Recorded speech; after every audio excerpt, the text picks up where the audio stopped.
Nation. The hobby is the people. Weekly news and interviews. It's your number one source. Sports Card Nation. The hobby is the people. Sports Card Nation. Here's a gentleman who's a fierce advocate and ambassador for this great hobby. He has his finger on the pulse of the hobby. However, his voice is nowhere smooth as mine. But he does try. Here is John Newman. What is up, everybody? Episode 241 of Sports Card Nation as we inch even closer to the national. Couple house cleaning announcements before we talk about today's episode. Sports Card Nation will be live on the main stage on Thursday, the 27th of July at 11 a.m. Chicago time. That's 12 on the East Coast, but 11 a.m. Chicago time on Thursday. I'll have some special guests with me. Danny Black, Hobby News Daily, Hobby Hotline, Sports Ball.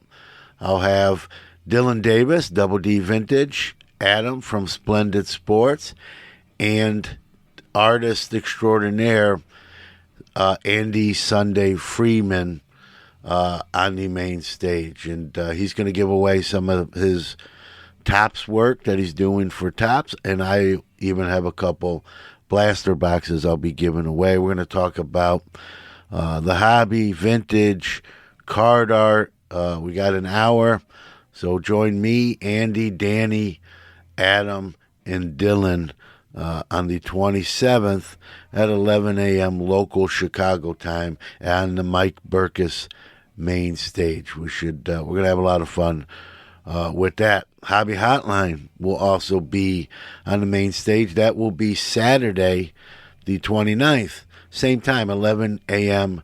Chicago time, and many of the hosts of that show, yours included, will be on the main stage. I don't know if they'll have enough mics, but we'll figure it out. So, two main stages, really privileged and honored to get to do that, and hope to see some of you out in the audience. Let's talk about today's guest, Ezra Levine, formerly of Collectable, now with Mascot. He's going to tell us what Mascot is all about, what their plans are at the National, and even though he's no longer with Collectable, we're going to talk a little bit about the future of fractionals, and we're going to talk about the hobby. We're going to talk about the National. Fun conversation with Ezra, so stay tuned. Time for our Hobby is the People Announcer of the Week. Yo, this is the Card Carver. Remember, the hobby is the people. If you'd like to be the Hobby is the People Announcer of the Week, do a WAV or MP3 file and send it to sportscardnationpc@gmail.com. For more than 30 years, Robert Edward Auctions has been the nation's premier auction house, specializing in sports memorabilia and trading cards. With significant experience and expertise in all major sport, non-sport, and Americana collectibles, REA has helped clients achieve record-breaking prices for their items and has done so with a reputation for integrity and transparency. By actively partnering with collectors and enthusiasts throughout the entire process, REA has created the hobby's most trusted forum for selling high-quality collectibles. Go to robertedwardauctions.com for more information on how to buy or sell in their next auction. For nearly 50 years, Sports Collectors Digest has been the voice of the hobby, bringing you comprehensive coverage of the sports collectible industry. From industry news, auction results, market analysis, and in-depth stories about collectors and their collections, Sports Collectors Digest has everything you need to know about the hobby. SCD is also your leading source for listings of sports collectible dealers, card shops, card shows, and the latest from the industry's top companies. To check out all the latest news or to subscribe to the hobby's oldest magazine, visit sportscollectorsdigest.com or call 1-800-829-5561.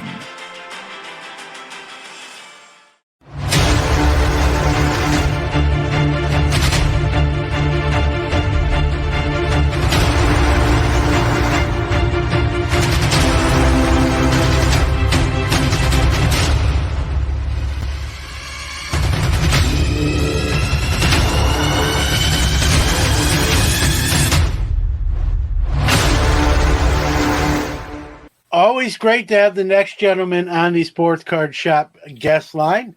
He's back, but wearing a different cap than the last time he was here. We're going to learn all about that. But welcome back, Ezra Levine.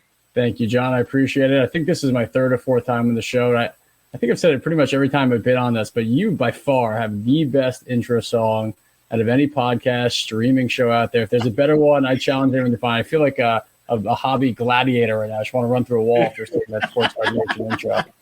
Well, I appreciate that. It costs me $5 every time you say that, so I got to quit having you on. It's the best $5 you could possibly spend. But again, thanks for coming back. Yeah, you're up. You're not the most appearances, but you're definitely on the list, in the mix. You kind of just recently closed out your career at Collectable. We're going to talk about the new endeavor, which is Mascot.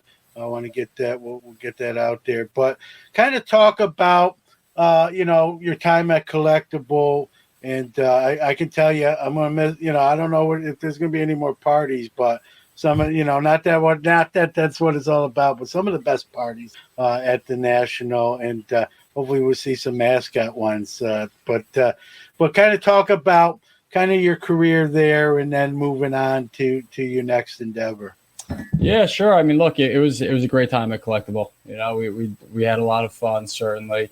Really, really proud of a lot of the accomplishments we had. I think in a lot of ways we helped elevate the industry, bring innovation to the industry, bring some great parties to the industry. Obviously, I think the market is in a slightly different place now than it was, when Collectable first launched. I think, some of the challenges related to Fracture right now certainly are, sort of expectations around the market and, kind of some short-termism versus long-termism. But, overall, really, really pleased by what we were able to accomplish. And look, I'm still a big believer in fractional ownership. I think it's going to have a big place in the hobby going forward. And I think it requires a little bit of kind of long-term thinking for that. But it was a really great experience for me personally. I learned a lot. Very appreciative of all the relationships that we were able to build. Really appreciative of all the 100,000 people who signed up and used the platform. We were part of some big deals. Some real record-breaking deals, multi-million-dollar sales, lots of good opportunities for people to own shares of iconic assets in Collectable. So obviously different hat now. I'm really excited about this next opportunity. I think this next opportunity, gives me and us a chance to work with a much broader set of the collectibles world. I'll never forget at Collectable, there's so many people, consigners, items that are amazing, but, in fractional, you can only really work with items that are, six figures. And that's a fairly limited supply of the market. What we wanted to do in this next chapter really was, kind of build a product that all collectors have a use for, all collectors will find value in, whether you're an investor or a collector, or a hobbyist, someone who does this for a living, whatever your sort of association and participation in this hobby is, in this industry is, we want to build a product that would, have mass appeal. And I think with Mascot, we've been able to do that.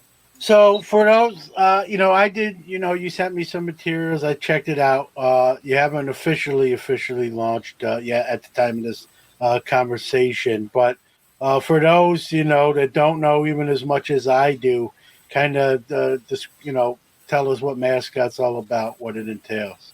Well, so I'll give Dr. Beckett some credit here. I was talking to Dr. Beckett, who I consider a friend and a mentor, and I told him the name of our product. And I explained a little bit about what the product is, and he goes, you guys are smart. It stands for Multi-Sales Channel Optimization Technology. And I said, you know what? We just like the name Mascot, but I like that. I'm going to go with it. So Mascot has now become an acronym for Multi-Asset Sales Channel Optimization Technology. Essentially what we're building is the most robust inventory management solution for all different types of collectibles, starting with sports cards and comics, and a multi-sales channel distribution network. We've partnered up with pretty much every of the major grading companies and, a couple of the other grading companies as well.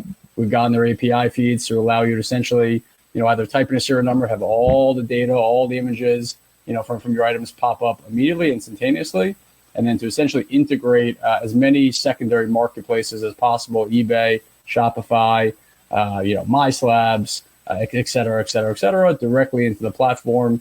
And literally within, a click of a mouse or a button, you could send listings to multiple marketplaces all at the same time.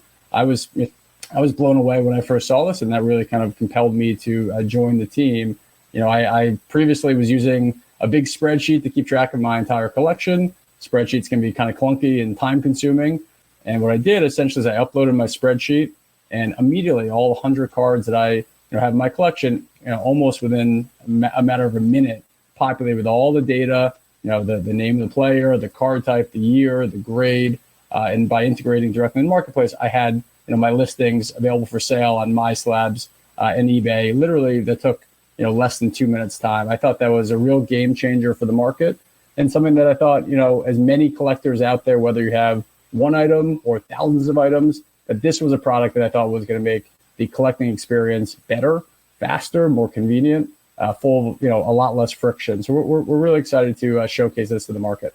So is it graded cards only, raw cards, as far as cards go?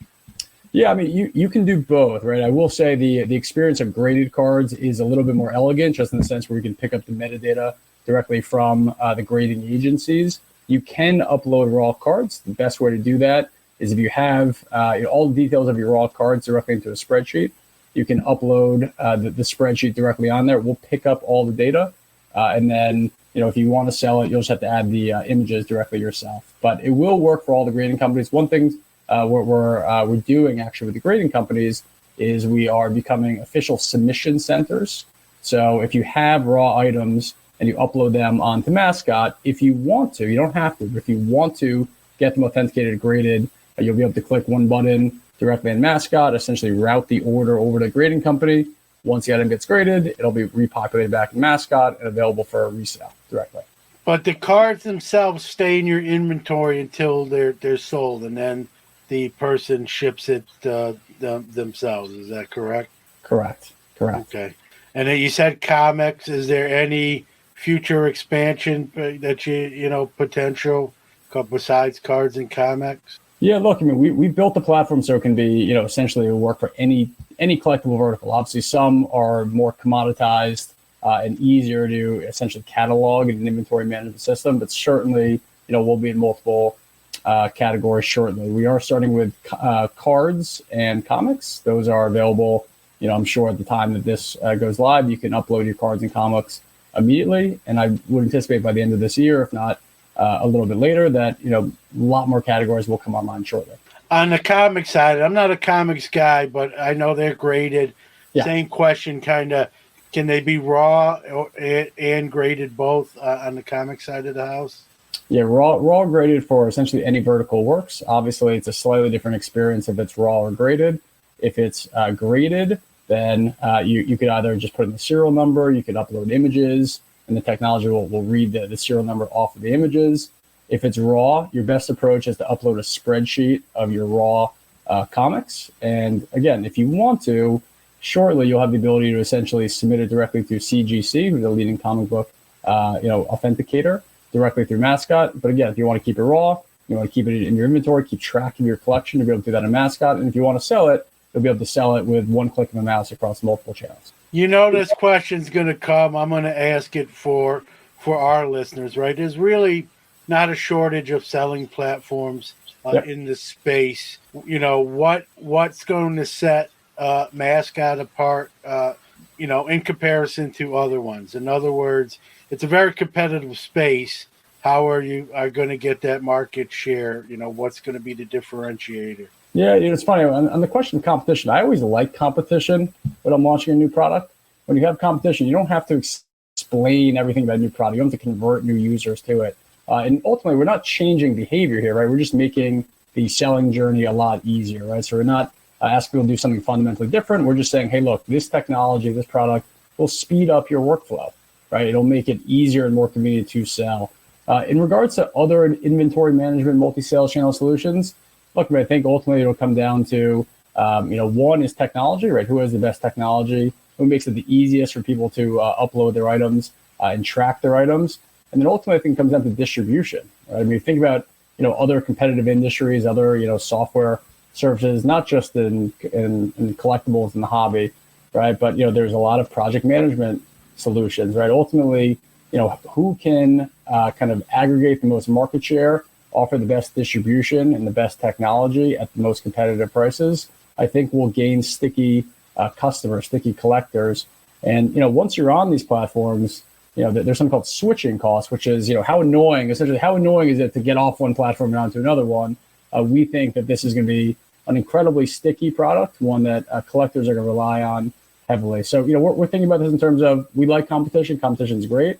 Some of the other services, I think, do a good job. But I think our technology, our distribution, our partnerships, and ultimately our ability to kind of get the word out, I think is going to win out. I've got my cards on the platform. I sell something. What are the fees associated with that sale? So this is, one big difference, and we're proud of this difference is, for consumers, we want to keep this completely free, right? So we don't want to charge John Newman anything, right? It's going to be a totally free product for, the bulk of the functionality. There will be some more sophisticated tools that have not yet been released that will likely be part of a freemium model, which is if you just want to, kind of utilize the inventory management solution, you just want to utilize, the ability to sell across multiple channels, it's free for you. If you want, more robust technology and more robust capabilities, there will likely be, some sort of recurring fee structure at that point. But again, at the start, when we're trying to just kind of roll this product out, it will be completely free. We're working, on various commercial structures on the back end with all the various vendors, grading companies, data providers, marketplaces that enable us to keep the lights on while we keep the product free for consumers. The pricing is set by, if it's my stuff, I can price it as I choose. Yeah, so exactly. So the collector will have full authority to price the items as they want. And obviously you're integrating your own accounts via various channels, right? So you're integrating your eBay account, you're integrating your MySlabs account, your Shopify account. So whatever those marketplaces are charging you is what you'll be charged for. Again, those are not Mascot fees; those are marketplace fees. Excuse me. What we will have the ability to do is pull in data and pricing on your collection items, and you're going to have tools that say, okay, last comp on this card was $100. Do I want to list this plus or minus 10%? Do I want to adjust pricing based on commission structures of the various marketplaces? These are tools that, and I know because I've talked to a lot of you, that these are things that are fairly manual and labor intensive and time intensive to do. These are things that are going to be incredibly easy on Mascot. And when that card sells, is it automated, Ezra, where it automatically comes off of all of those? Or do I have to say, I better take this off so I don't double or triple sell it potentially? Yeah, so it's fully automated, right? So if you have cards listed on 5 different marketplaces at once, if it sells on one, our technology, literally within a millisecond, will remove the listing directly off all the other ones. Which, again, when you think about, what some people are doing now, which is they have 5 individual listings, it sells on one, they got to go on the other. There's chances of double sales, of a bad experience. None of that is possible here with Mascot. You can have them up, maximize eyeballs. There's some great data on this. If you list on multiple channels, you're getting 160% minimum more views on your item than if you sell on one, right? So everyone wants liquidity. Everyone wants to maximize eyeballs. Everyone wants to maximize their time. So this tool really allows you to maximize eyeballs, maximize time, and hopefully maximize proceeds. You know the deal. For every great story in the hobby, for every 10 great stories, you hear the bad one where someone does something unscrupulous. Are there any kind of protocols in place? I buy something you buy something from me, I don't send it to you. What happens? At that point?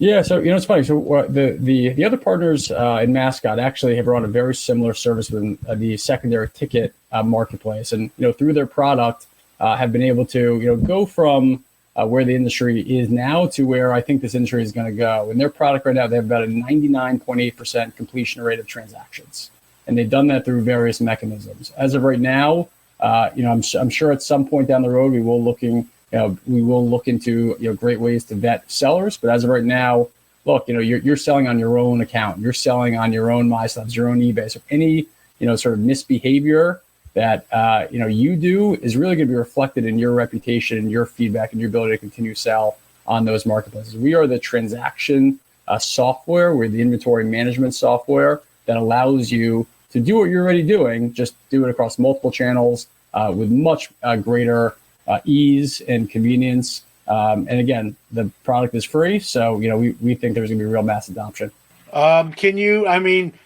You're involved, obviously. Is there anyone else that you want to mention that, kind of involved in this for those that may want to know? Yeah, I think we built, a really great team, people who are, incredibly familiar with this market, people who have been collecting for a long time at various levels, some who collect, some of the most rare and expensive cards in the world, others who've been doing this for a long time as a passion. I think we have a great technology team. This very much is a software product. You need really great technology. And so I'm thrilled with the development team that we have in place. It allows us to move quickly, to integrate new partners, more marketplaces, build new features. So I think people will see that it's really a great collectible tool, and one that I feel this way personally. Now when I don't have it, the experience feels clunky. When I'm using Mascot, it feels easy, and it's actually compelled me to buy even more because I feel like I can inventory. I know exactly how much I paid. I know what marketplace I bought it on. I can track my entire collection. I can upload the images and the scans. I can sell whenever I want to. I can sell across multiple channels. The features and functionalities have really kind of opened my eyes to how, for lack of a better term, how frictionful the kind of collecting and selling journey actually is when you don't have a tool like this. So I think it's going to be something that once people try it and they see it and they understand it, I think it's going to be something that they realize they probably can't live without. Obviously, this can be used on a computer. Is this going to be mobile ready at the same time, or is that going to be kind of rolled out in that fashion? Yeah, so it's a great question. At first, it's going to be desktop only, but we certainly are going to work on the mobile app. I think the mobile app will be an important feature, particularly when you're at shows or you're on your feet. I think it's something that we're absolutely going to need at the start. It'll be a desktop version. You can still use it on mobile, but I think to kind of take this as far as it goes, I do think we're going to need a mobile app, and that's something that's already in the works. Someone's at my door. I've got to get that. Be right back. Hobby Hotline is the hobby's only live interactive call-in show. Join some of your favorite hobby personalities every Saturday, 11 a.m. Eastern, 8 a.m. Pacific, and the first Tuesday of each month at 9 p.m. Eastern to discuss the hottest hobby topics. If you miss us live, catch us after the fact on all major podcast platforms. Follow us on socials at Hobby Hotline. Hi, this is Pat Hughes, Cubs announcer, coming to you from the Sports Card Shop in beautiful New Buffalo, Michigan. The Gocher family has built an incredible place here for collectors to buy, sell, and trade cards and memorabilia. Be sure to stop by and let them show you around. TheSportsCardShop.com, connecting sports, athletes, the hobby, and collectors around the world. Hi, this is Alan Pinkett, and I'm here to tell you the Gocher family has done it again. They've just opened up the Sport Card Shop in downtown Valparaiso, Indiana, and it is awesome. If you're a collector, you need to check this place out. Tell them Alan sent you and get a free gift on your first visit. Let's go! You are listening to the Sports Card Nation podcast. So you're going to be, Mascot's going to be at the National, right? So you'll be at the National. What will you be doing there? I mean, whatever you can divulge anyway. You're asking about the parties, John. I can tell already. Well, no, I'm asking what are you doing there? But if you want to talk about that, I'm listening. Yeah, we will have a booth in the corporate section, which we're pleased about. We are gonna, we really want to showcase this product. We want people to come to our booth, understand what the product is, see, what companies we're partnering with, we're integrating with. A lot of familiar big names will be on there, and just to see how easy the product is, right? So we'll be at the National, the corporate section. Please come and check us out. For John's benefit only, we will likely be also participating in some social activities, and so we will have more to come. If you want to hear all about all the things we'll be doing, I would suggest you sign up on our website with Mascot, and I'm sure you'll be kept abreast of all the updates there. I got to ask you, from a personal point of view, now going, to the national, working with Mascot, is it going to be different for you? Like, what are your thoughts as we're, at the time we're about 20 something days away here? Just some of your sentiments as we head towards the national. Yeah, I mean, look, change is always different. I mean, I'm someone who, I very much believe in this industry, very much believe in the hobby. Not just, is the Michael Jordan card 800,000 or 100,000. I mean, I believe in, in the long term viability of this hobby, of this industry. I love it. The old saying, if you work a job you love, you don't feel like you ever work a day in your life. That for me is very true. When I work in this industry, it doesn't feel like work, and that's something that I think everyone kind of strives for. So I'm thrilled to be staying in the industry. I believe very much in its long-term prospects. And also, I really appreciate all the relationships that Collectable allowed me to create. One of my biggest, I wouldn't say regrets, one of the things I didn't love about being at Collectable was that you could only work with such a small subset of people within the industry. Obviously, we can invite everyone to parties, but you couldn't actually work directly with a lot of people because you needed inventory that was minimum six figures. And it was really sort of a high value, low volume business. We wanted to create something that was, accessible and, something that had a lot of utility for the entire hobby, the entire industry at large. And I think with Mascot, we found in some ways the perfect product that, in my opinion, at the right time for this product. And so, excited to see a lot of people who obviously I've met in a different capacity and, excited. I've spoken to a lot of people about, kind of what we're building, but I'm excited for them to really see it, for it to come to life, and then for them to hopefully start using the product as well. So at the national, you will have launch, right? It will be fully functional, and I'm assuming you'll have like kiosk or display set up where people can see it in action. People will be able to see it in action. Yeah, we're planning to launch it officially at the national. You'll be seeing my mugshot across other podcasts, though. Of course, I wanted John to be part of it because his intro song is just that good. It's just that good. But so you will be able to, I would say, the week before the national, you can come check it out. Please, check it out. Any questions? I'm always available.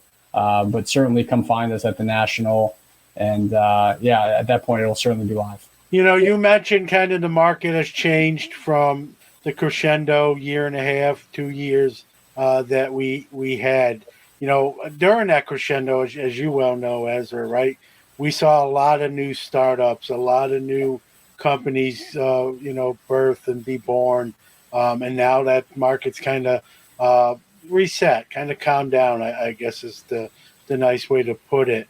Is that is the market kind of where the market is? Are you prepared for that? Is it like I think it's easy to launch something when, I call it the Midas touch, when it's just everything kind of turns to gold. But, the hobby's still, listen, the hobby's alive and well. That's not, you know that, I know that. But it is a different market. Is that, something that's, has been taken into consideration? Yeah, I mean, look, so I always think about, kind of the state of the hobby in two different ways, right? One is, sort of interest, and then the other is pricing. And I think those are actually two very different conversations. When you look at pricing, certainly at the high end and obviously, and at the low end too, prices no doubt have come down. Obviously, when you take a longer term perspective, based on where they were maybe pre-COVID, a couple years before COVID, things generally are actually doing pretty well. And if you do just sort of like a quick calculation of the returns year over year, even though you've had that massive spike to where we are now, they're still not everything, but by and large, still pretty respectable. When you look at interest, I think this product, I'm looking much more at interest and kind of participation in the hobby at large versus just the high end pricing of it. Everything I'm hearing and seeing, interest is still really strong, right? You look at, and John, you've probably been to a lot of shows, the attendance of these shows is, in some ways at all-time highs, right? You look at, interest across, search results. It's high. You look at the investment from massive companies, Fanatics and, collectors and Blackstone. That's a great indication to me. All right. So, I think this product Mascot is really something that as long as people are participating in the hobby, as long as, the industry continues to, have activity in it, whether the pricing is, sky high or kind of, more consolidated, if you will, I think this product's going to have a really strong chance of success. So I would separate, kind of prices at the high end or low end from general interest and activity. And I'm really encouraged, not just by, the kind of, near term, but also the long-term viability of building businesses and building innovation technology within this category. So I'm excited again about Mascot. And I think it's something that, whether you're, an investor, collector, whether you have, 10 items that you want to kind of inventory or sell, or 10,000, I think this is a product that you're going to find a lot of value in it. We both mentioned, prices coming down. I'm a dealer and a collector, so I wear both of those hats. To me as a dealer, it's kind of par for the course. I've done it a long time. It's nothing I've not seen or had to adjust to before. But as a collector, I think the prices coming down, Ezra, is a good thing. I think there's cards I've bought that prior, just a couple years ago, I wouldn't even have looked for because it was out of budgetary constraints. So, everyone points, the prices are coming down, as if it's 100% bad thing. Sure, if you own 10 of those cards and you're trying to sell at peak, I get it. But if you're a collector, it's a great opportunity to buy stuff now. It's something I've taken advantage of. And obviously, when you buy things, that's transactional. So I think there's still plenty of transactions going on. Maybe they're for a little less money than a year and a half, 2 years ago. But that's why I say the hobby's still, the hobby's never going to die. Anyone that says it's the end of the hobby hasn't been in the hobby very long, or they're just, I don't know what they're doing. But, just your take on kind of what I just mentioned. Yeah, it's funny. I think you're spot on. For every person who is upset, about prices coming down from peak, there's probably, more people than one person who's excited that, items that they always wanted are now more affordable. So I certainly, see that as, not necessarily a negative, though, of course, if you bought something in, 2021 with an investment purpose, certainly you want prices to go back to they were, and who knows, maybe they will, right? But, I still look across the spectrum and obviously talk to a lot of people. There's still a lot of great companies that are being built, a lot of great innovation that's being brought to the market, a lot of capital coming into the space. Obviously, a lot of big companies who are very incentivized to, kind of create long-term growth. I don't think we've fully seen what Fanatics is really capable of yet. Obviously, they're starting to make some moves. So, I think, and we've seen this industry, we've seen this hobby go through various ebbs and flows over time. We're coming off of, one of the biggest booms we'll likely ever see. What I take from that is, there had to be a rationale and a reason for that much money to come into the space, for innovation to be continued about, to, for dollars to come in, for dollars to be invested. And that typically is something that plays out over a longer cycle than just 1 or 2 years. And so, I'm encouraged that there's still a lot of tailwinds. Interest is still very strong. Just because prices are down doesn't mean that's a bad thing, right? In some ways, it actually might open the door for more mass market participation because, there are easier ways to get involved, right? There's cheaper options to, kind of start a collection and build onto your collection. So I don't necessarily look at that as a negative, though. Obviously, there's certainly people who've taken losses, sitting in losses, and I'm sensitive to that as well. I know kind of the answer to this question, but I'll ask it for everyone out there, right? When you start a company or business, right, your focus has got to be internal on doing the best you can and build that brand and build that business. But, there always is, like, do you figure there's going to be someone who try to emulate that or replicate it? Do you expect there to be people who follow kind of Mascot's lead and try to enter this space? For sure. And again, I always look at competition as healthy across any business. I don't think you want to be the first to do anything. I don't think you want to be the last to do anything. Generally when you build compelling products that people are using, you'll obviously have competition. I think that's how markets work. That's how competition works. And I think that's a really healthy thing. It actually, in my opinion, it makes companies work harder, do better, build better product, lower fees, right? It creates more of a competitive dynamic, which I think ultimately will be great for the consumer, will be great for the hobby. When I talk to a lot of companies out there, everyone seems to be focused on really one thing, right? How can we make, the experience of collecting, whether it's buying, selling, grading, you name it, how can we make it a more frictionless experience, right? How can we make it an easier experience? How can we introduce technology without ruining, kind of what everyone loves about the hobby, right? That kind of nostalgic feel. But how can we just make it easier for people to come in to, have better experiences, to lower fees, to, increase, ways for people to participate. And, I think that's something that Mascot certainly is doing. And, I've been pleased to kind of hear that across all different types of businesses in the hobby. Right? How can we make the collecting experience better? I think that's all we as collectors could hope for, right? The same, love, the same passion, but just easier. I think that's a great aspiration. I think that's something that, when people look at in the next couple of years, just knowing all the innovation that's still coming forth, I think people are going to take a step back a couple of years and say, wow, this is a much, much, much better experience than it's ever been before. You mentioned even like listing some of your own stuff. You think this is something where you're going to probably be more transactional yourself, maybe buying and selling cards for your own collection? You have a son as well, young, but still getting around that age. You think that's with your own personal experience? You see that already, or? Well, it's funny. So I have two young boys. I have a 4-year-old and a 2-year-old, and my wife is actually pregnant with a third, which is exciting and terrifying all at the same time. But I certainly have been, kind of dabbling. Obviously, not in the 52 mantles for my kids yet, but in essentially players who I loved growing up. I'm from New York City, so Knicks, Yankees, Giants, Rangers, right? Those are my 4 teams growing up. So I bought, the Brian Leach rookie card. You forgot the Mets. You forgot. Well, I like the Rangers. I like the Rangers pick, but you did forget the Mets in there. Well, my wife's family are actually big Mets fans. So there's my brother-in-law Nick is a massive Mets fan. So we're I would say competing for who can do a better brainwashing job on our 2 kids. I actually I lost one battle, but I won the other. So I brought my son Eli, who's 4 now, to his first Yankee game. The Yankees scored 5 runs in the bottom of the first inning, and they won 7-2. Albeit Eli only sat through 4 innings of that game, so I'll caveat that. We took Eli to his first Mets game about 2 weeks ago. The Mets lost. They lost, I think, 5-2, whatever it was. Well, it's not. Listen, it's not his fault, Ezra. They're losing a lot of these games. I don't think he's at all of them. So we can't blame him.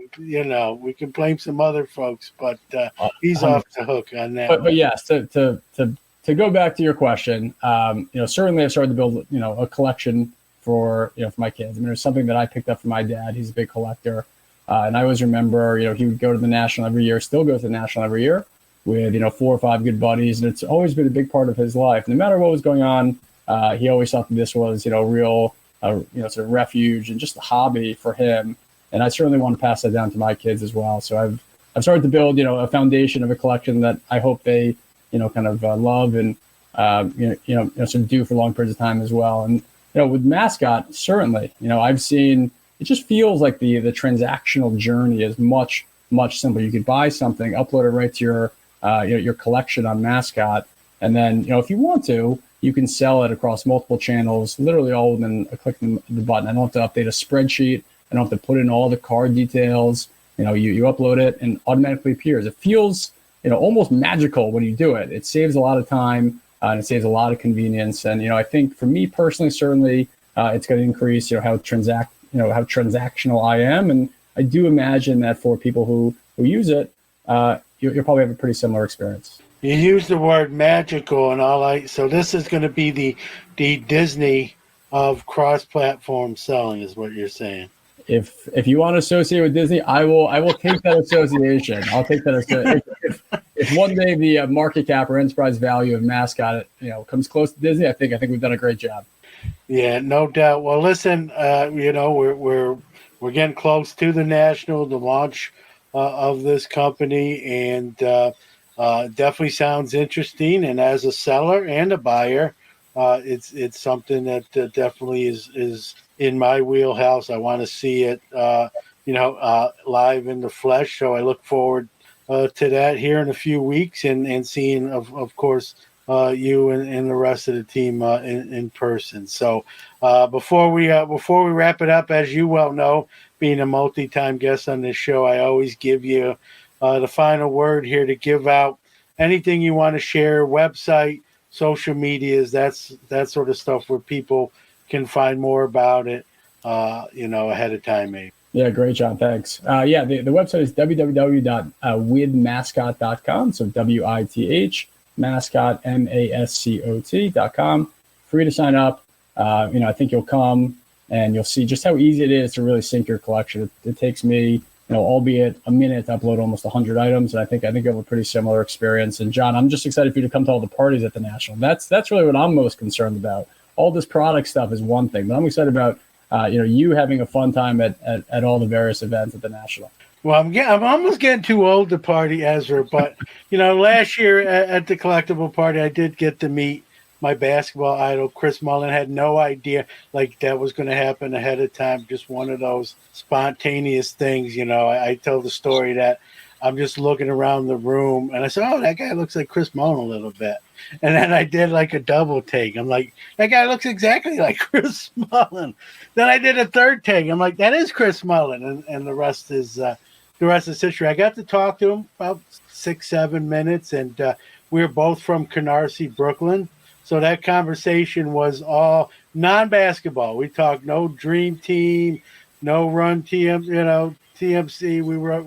We talked all about Canarsie, and he asked me places awesome. I worked and where I lived, and vice versa. It was definitely a different type of conversation, but a fun one, and one of my highlights of my hobby career, so to speak. So I love that. I love it. Fun night. So if something like that, you can't poo-poo things like that, and I appreciate it. So thanks, Ezra. Continued success. Thank you very much. We'll be talking again. Awesome. Thanks again. Always fun catching up with Ezra. He's got a new gig, as we obviously talked about. Look forward to catching up with him even more in person, at the National. Check out Mascot's booth, see what they're doing, see what they can do for you. So we're getting close to the National, folks, literally a week away. So hopefully I see a lot of you there. I'll be seeing Ezra there and looking to have a great time. So with that being said, we'll see you soon. Are you a new sports cards collector or someone returning to the hobby? Maybe you're just looking for a friendly, trustworthy hobby community to hang out with and enjoy collecting. Midwest Box Breaks has been bringing collectors together for many years with affordable breaks, helpful threads, and a Discord group packed with generous people who genuinely care about the hobby and other collectors. Check out the breaks at MidwestBoxBreaks.com. Our goal is to bring you as much value as possible. Also, find us on Twitter at Midwest Box Break. Also, remember to check out Midwest Box Breaks Marketplace for breaks, packs, and single cards from over 300 trusted sellers. Apply to sell today at iso.gg/Midwest Box Breaks. Iron Sports Cards is your #1 source for all your PSA and other grading submissions. Their elite status improves turnaround times. Heck, they even provide the card savers. Their chat rooms provide updates on all your submissions. They also offer wax options and single cards to cover all the bases.